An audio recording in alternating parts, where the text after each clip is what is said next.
Welcome back. The biker community of Namibia has come together for the Bikers Against Violence mass ride, a tribute to 3 young girls whose lives were taken far too soon in a senseless act of violence. Through this ride, prayers, pledges and acts of remembrance, memories are honoured and a clear message sent.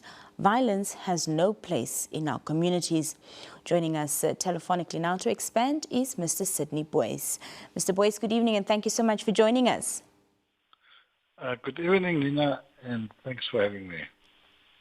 Mr. Boois, to start with, on a personal note, can you share what this, Bikers Ride means to you?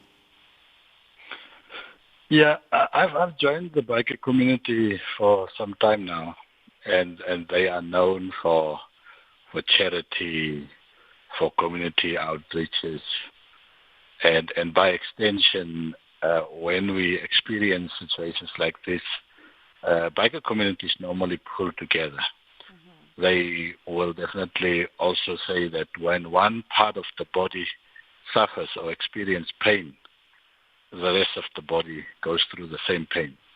That's the sort of the DNA of the biker clubs in Namibia and throughout the world.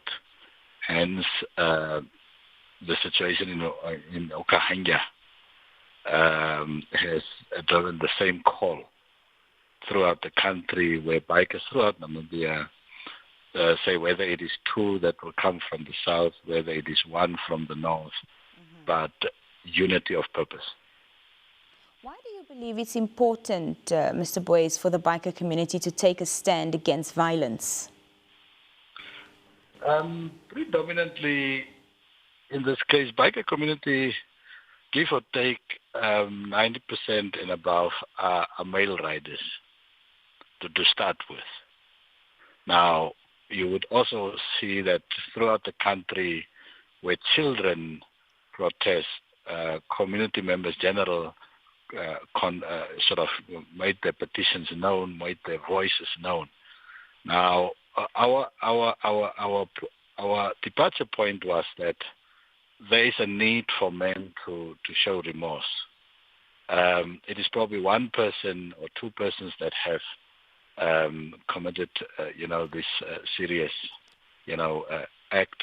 However, 90% and above, the trends are there that the perpetrators are males. That's a negative narrative on the part of males and as men in general.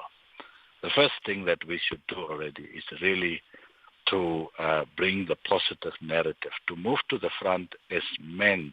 I've seen ministers, prime minister, and deputy ministers really going out since the incident of Usakos and console families.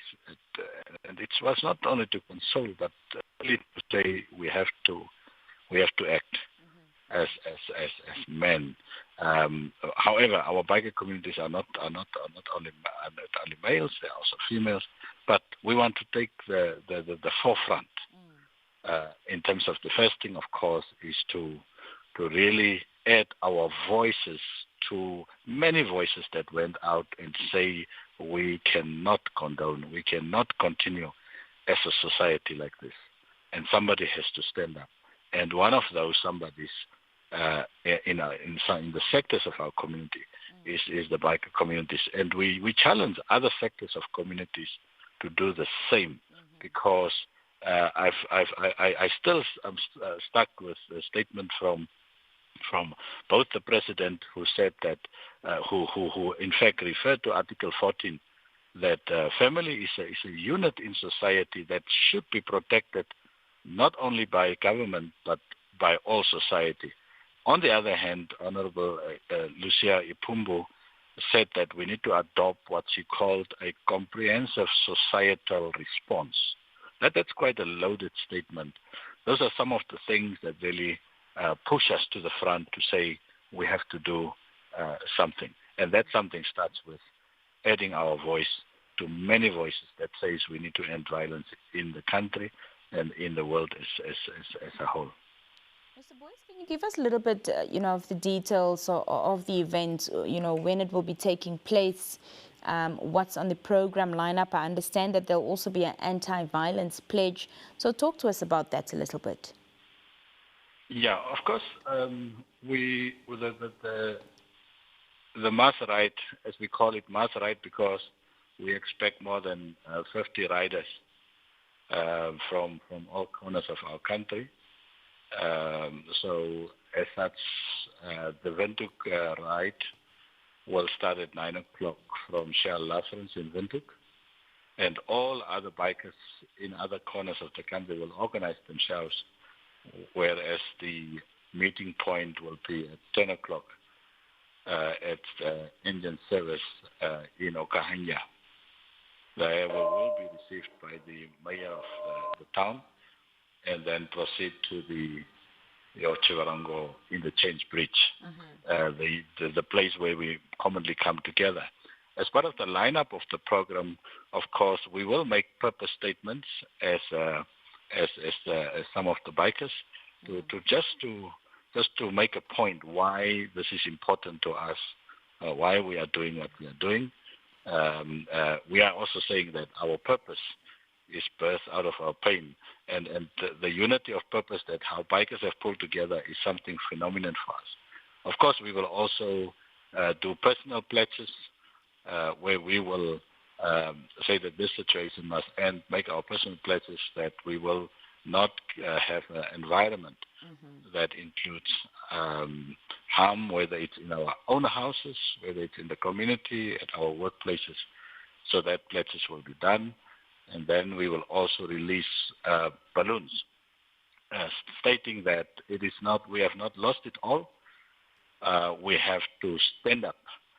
And at the same time that we mourn those we have lost, we have to rekindle a new commitment for safer communities as the club. And then, of course, also here and there messages of condolences. That should pretty much conclude the program. What has the response been from the biker community since the event has been announced? I assume I heard you. So we have quite a lot of attraction and a lot of